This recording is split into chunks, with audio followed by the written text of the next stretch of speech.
75 speed ઝડપ. ગુજરાત પાક્ષિકના para. Ready start.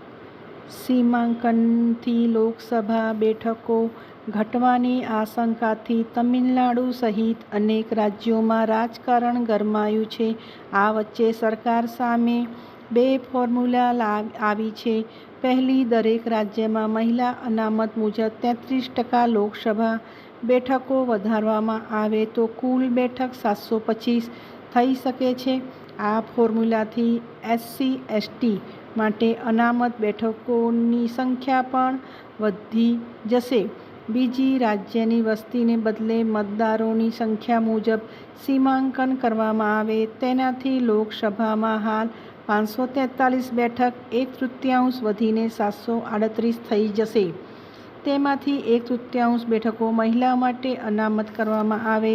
આ બંને ફોર્મ્યુલાનો ઉદ્દેશ એ છે કે તમામ રાજ્ય સાથે સમાન ન્યાય થાય અને સદનમાં બેઠક પણ વધી જાય. ફકરો: લોકસભામાં બેઠકની સંખ્યા છેલ્લે 1971માં વસ્તી ગણતરીના આધાર પર 543 કરાઈ હતી. અત્યાર સુધી તેમાં કોઈ સુધારો કરાયો નથી. દેશની વસ્તી 55 કરોડ હતી, જે હવે 145 કરોડ પહોંચી છે. મુંબઈ સ્થિત આંતરરાષ્ટ્રીય જનસંખ્યા વિજ્ઞાન સંસ્થાની સ્ટડી મુજબ વધતી વસ્તીને કારણે બેઠકો વધવી જરૂરી છે.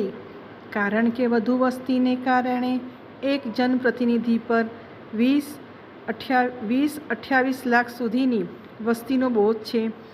MP લેડની રકમ સહિત અનેક સંશોધનો તેમના માટે ઓછા પડી રહ્યા છે.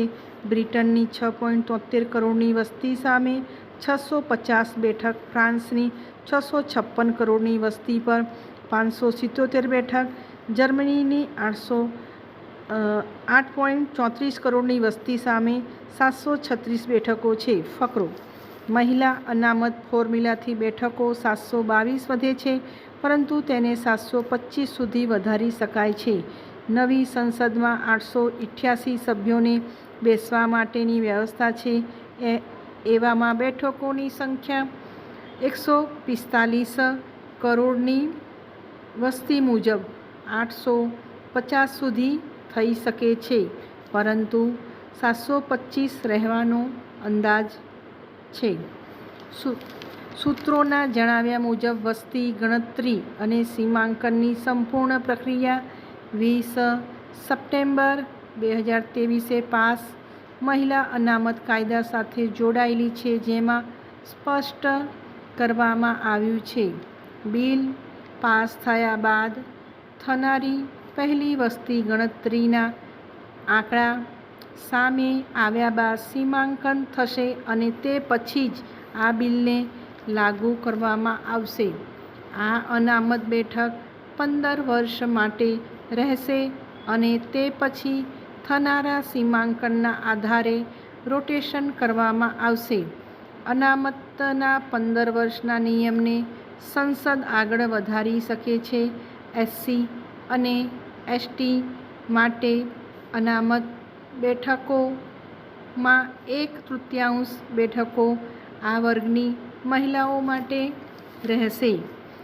ફકરો: તમિલનાડુના CM M.K. સ્ટાલિની અધ્યક્ષતામાં બનાવવામાં આવેલી સંયુક્ત કાર્યવાહી સમિતિ (JSC) એ સીમાંકનમાં પારદર્શિતાની માંગણી કરી છે. તેમણે એક પ્રસ્તાવ પાસ કર્યો છે